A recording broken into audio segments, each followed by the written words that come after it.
Pikachu কার্টুনটি পুরো পৃথিবীব্যাপী অনেক জনপ্রিয় ছিল এবং আপনারা অনেকেই এই পোকেমন কার্টুনটি দেখেছেন। পিকাচু তার সারা জীবনে একটি কথা না বললেও একটি এপিসোড ছিল যে এপিসোডে পিকাচু কথা বলেছিল, কারণ সেই এপিসোডে অ্যাশ মারা গিয়েছিল। তবে অ্যাশ কেন মারা গিয়েছিল সেটি জানার পূর্বে আমাদের জানতে হবে যে টম এন্ড জেরি সবসময় একসাথে লড়াই করত, তারা একসাথে কেন সুইসাইড করেছে। তো আজকের এই ভিডিওটি অনেক ইন্টারেস্টিং হতে চলেছে, কারণ আজকের এই ভিডিওতে আমরা জানবো টম এন্ড জেরি এবং বিখ্যাত ডোরেমন এবং নোবিতা কিভাবে মারা গিয়েছিল। তো যাই হোক, আপনার চেয়ারের সাথে সুপার গ্লু লাগিয়ে নিন এবং মোবাইলটি ফুল স্ক্রিন করে নিন। তো শুরু করছি আমাদের টাইটেলের সাথে, বিখ্যাত কার্টুন ক্যারেক্টার কিভাবে মারা গিয়েছিল।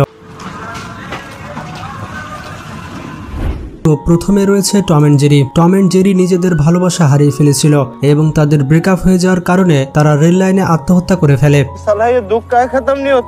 গাইজ, এটা শুনে হয়তো আপনি হাসছেন, কিন্তু এটাই হয়েছিল। তো টম এন্ড জেরির একটি এপিসোডে, যে এপিসোডের নাম ছিল ব্লু ক্যাট ব্লু, সেই এপিসোডে এটি দেখানো হয়েছিল। তো এই এপিসোডে দেখানো হয়েছিল যে টম তার গার্লফ্রেন্ডকে দেখে অন্য একটি বিল্লির সাথে লাইন মারতে। তার গার্লফ্রেন্ডকে এমন করতে দেখে টম দুধের মধ্যে সস্তা নেশা মিশে ফেলে এবং সেই দুধ খেয়ে ফেলে আর চুপচাপ রেল লাইনে এসে বসে পড়ে। তো এটা দেখে জেরি অনেক হাসতে থাকে, কিন্তু জেরি পরবর্তীতে দেখতে পায় যে তার গার্লফ্রেন্ডও অন্যর হাত ধরে পালিয়ে যায়। তো জেরি যখন দেখলো যে তার গার্লফ্রেন্ড অন্য কারোর সাথে বিয়ে করে নিয়েছে, তখন জেরিও অনেক ভেঙে পড়ে এবং টমের সাথে রেল লাইনের ধারে বসে পড়ে। এবং যখনই ট্রেনের সাউন্ড আসে তখনই এই এপিসোড শেষ হয়ে যায়।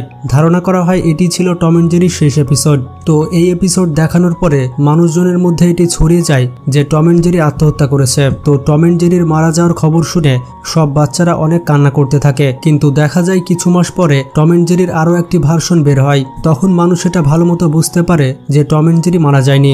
আসলে আপনারা যেমনটা জানেন, টম এন্ড জেরি একে অপরের সাথে মারামারি করে, এটাই দর্শক অনেক পছন্দ করে। তবে আপনারা যারা টম এন্ড জেরি পছন্দ করেন তাদের উদ্দেশ্যে বলে দিতে চাই, টম এন্ড জেরি কার্টুন যখন প্রথম শুরু হয়েছিল তখন টম এবং জেরি অনেক ভালো বন্ধু ছিল, তাদের মধ্যে কোনো লড়াই ছিল না। কিন্তু যখনই ক্রিয়েটর টম এবং জেরির মধ্যে মারামারির সিনগুলো দেখাতে থাকে, তারপর থেকে কার্টুনের রেটিংস অনেক বেড়ে যায়। তো এরপর থেকে টম এন্ড জেরির প্রত্যেকটি এপিসোডে তাদের মধ্যে ঝগড়াঝাটি দেখানো হয়েছে। এইরকম ভাবে টম এন্ড জেরিতে অনেক ফর্মুলা চেঞ্জ করা হয়েছে।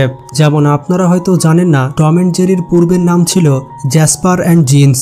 তবে এই নামটি দর্শকেরা পছন্দ করেছিল না, যার কারণে তাদের নামের জন্য একটি গেম খেলা হয় এবং এই গেম খেলার পর ফাইনাল করা হয় যে জ্যাসপার জিন্স পরিবর্তন করে টম এন্ড জেরি নাম রাখা হবে। তো এরপরে রয়েছে ডোরেমন।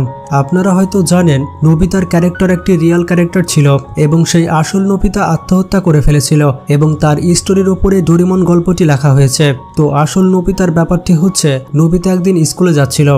স্কুলে যাওয়ার সময় নোবিতা একটি বিড়াল খুঁজে পায়। সেই বিড়ালটিকে বাসায় নিয়ে আসার পর বিড়ালটি কিছুদিন পরে মারা যায়। তবে নোবিতা কোনোভাবেই এটা মেনে নিতে পারছিল না যে তার বিড়াল মারা গিয়েছে।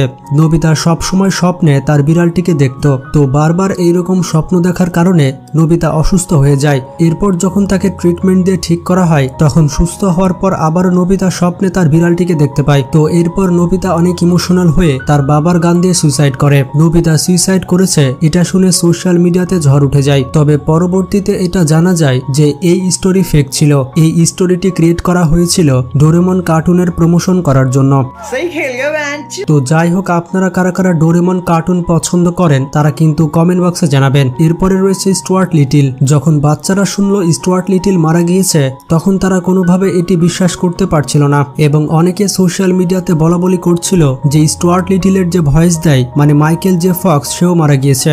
তবে পরবর্তীতে বিভিন্ন রিপোর্টে বলা হয় যে এই সব খবরগুলো ফেক খবর ছিল। তো স্টুয়ার্ট লিটিল কার্টুনটি নিয়ে একটি সিনেমা তৈরি করা হয়েছে। আপনারা কারা কারা সেই সিনেমাটি দেখেছেন তারা কিন্তু কমেন্ট বক্সে জানাবেন। তো এরপরে রয়েছে পোকেমন। পোকেমন কার্টুনে অ্যাশ মারা গিয়েছে এটা শুনে হয়তো আপনি বিশ্বাস করবেন না। তো পোকেমনের এই এপিসোডে দেখানো হয়েছে যে সব পোকেমন একে অপরের সাথে লড়াই করতে থাকে। তো এই লড়াইয়ে অ্যাশ অনেক আহত হয় এবং অ্যাশ পিকাচুকে বলে যে ওই বলের মধ্যে যেতে।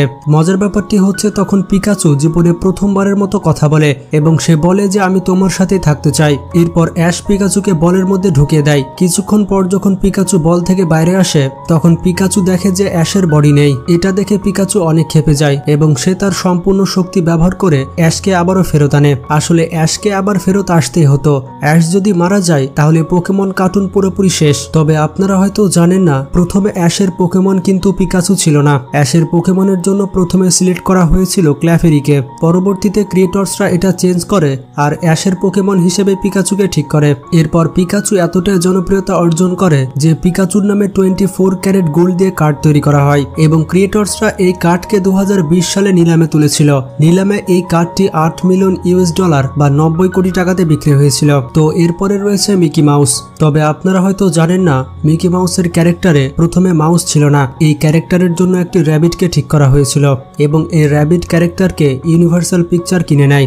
এরপর ইউনিভার্সাল পিকচার ডিজনিকে এই ক্যারেক্টার কম দামে কিনতে বলে, কিন্তু ডিজনি এই র্যাবিট ক্যারেক্টার কিনে নেয়। এরপর ওয়াল্ট ডিজনি র্যাবিটের ক্যারেক্টার ক্যান্সেল করে তারা নিজে একটি ক্যারেক্টার তৈরি করে যার নাম দেয় মিকি মাউস। মাঝখানে এই মিকি মাউস কার্টুনটি অনেক ডাউন হয়ে যায়, কিন্তু যখনই তার ডেথ কন্ট্রোভার্সি আসে তখন এই কার্টুনের রেটিংস আবারও বেড়ে যায়। তবে মিকি মাউস কেন এবং কিভাবে মারা গিয়েছে তা এখনো পর্যন্ত কেউ জানে না। তো আপনাদের উদ্দেশ্যে বলে দিতে চাই, মিকি মাউসের রাইটস কিন্তু খুবই তাড়াতাড়ি শেষ হতে চলেছে। মিকি মাউসের রাইটস ছিল 1929 সাল থেকে 2024 সাল পর্যন্ত, মানে প্রায় 95 বছর। 2024 সালের পরে মিকি মাউস একটি পাবলিক ডোমেন হয়ে যাবে, মানে মিকি মাউস ক্যারেক্টার এবং সিনেমা যে কেউ ব্যবহার করতে পারবে।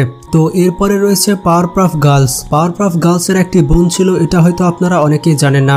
তাদের বোনের নাম ছিল বানি, যেই ক্যারেক্টারটি মারা গিয়েছিল। তবে এই বানি ক্যারেক্টারটি অনেক স্ট্রং ছিল।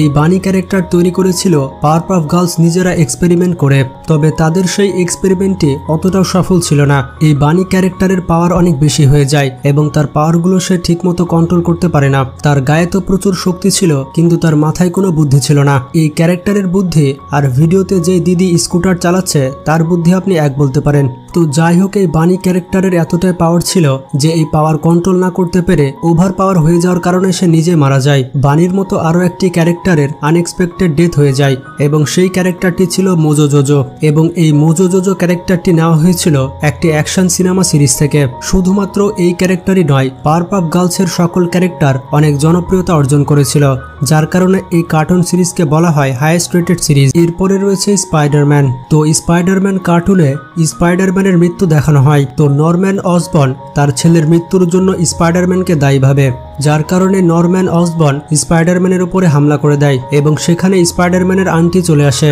তার আন্টিকে বাঁচাতে গিয়ে স্পাইডারম্যান আহত হয়ে যায় এবং স্পাইডারম্যান তার আন্টিকে বলে, আমি আঙ্কেল বেনকে তো বাঁচাতে পারিনি, কিন্তু আজকে আমার খুব ভালো লাগছে। তো এই কথাটি বলার পরই স্পাইডারম্যান মারা যায় এবং পরবর্তী সিনে আমরা স্পাইডারম্যান এবং তার আঙ্কেলকে হ্যাভেনে দেখতে পাই। তো অনেকে ধারণা করছে স্পাইডারম্যানের সর্বশেষ মুভিতে আমরা এমন কিছু সিনই দেখতে পাবো। অবাক করা বিষয়টি হচ্ছে মাইকেল জ্যাকসন স্পাইডারম্যান হতে চেয়েছিলেন এবং এরপর মাইকেল জ্যাকসন পুরো মার্ভেলকে কিনে নিতে গিয়েছিলেন, কিন্তু মার্ভেল মাইকেল জ্যাকসনকে বলেছিল, নিকল লৌড়ে পহলি ফুরসত মে নিকল। তো গাইজ, আপনারা দেখতে পেলেন আপনাদের ফেভারিট কার্টুনের ক্যারেক্টার কিভাবে মারা গিয়েছিল।